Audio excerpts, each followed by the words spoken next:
মোবাইলে video streaming content দেখতে সর্বোচ্চ 5 এমবিপিএস ব্যান্ডউইথ দরকার হয়। ফাইবারযুক্ত টাওয়ারে গ্রাহকের অবস্থান থাকলে সহজেই নির্ধারিত গতি পাওয়া যায়। তবে ফাইবার না থাকলে মাইক্রোওয়েভ দিয়ে প্রয়োজনীয় ব্যান্ডউইথ সবসময় মেলে না। এতে খারাপ হয় সেবার মান। নিরবচ্ছিন্ন সেবা নিশ্চিতে দেশজুড়ে বাংলাদেশ কম্পিউটার কাউন্সিল এবং 6 এনটিটিএন অপারেটর মিলে 1,84,417 কিলোমিটার ফাইবার নেটওয়ার্ক রয়েছে।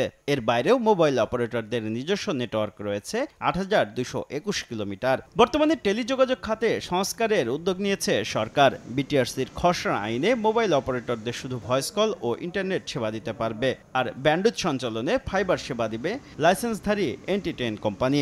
এসব কোম্পানি থেকে ডার্ক ফাইবার ভাড়া নেবে মোবাইল অপারেটররা। তাই তাদের কাছে ফাইবার নেটওয়ার্ক থাকার প্রয়োজন নেই বলে মনে করছে বিটিআরসি। রাফলি আমরা 1-1.5 বছর সময় তাদেরকে দিব। এর মাঝখানে তাদের যে ট্রান্সমিশন নেটওয়ার্ক আছে, এই ট্রান্সমিশন নেটওয়ার্ককে তারা ডিসপোজ অফ করবে।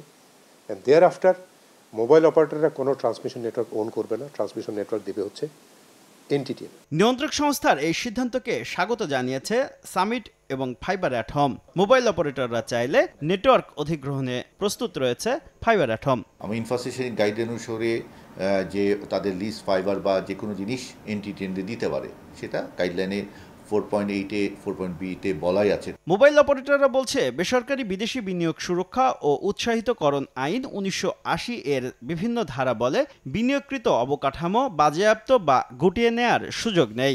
এই আইনে বেসরকারি বিদেশি বিনিয়োগের প্রতি ন্যায্য ও ন্যায়সঙ্গত আচরণের এবং এর পূর্ণ সুরক্ষা নিরাপত্তার নিশ্চয়তা দিতে বলা হয়েছে।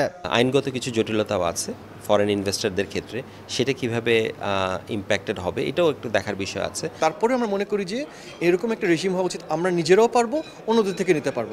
বর্তমানে 18 কোটির বেশি গ্রাহককে সেবা দিচ্ছে 4 মোবাইল অপারেটর।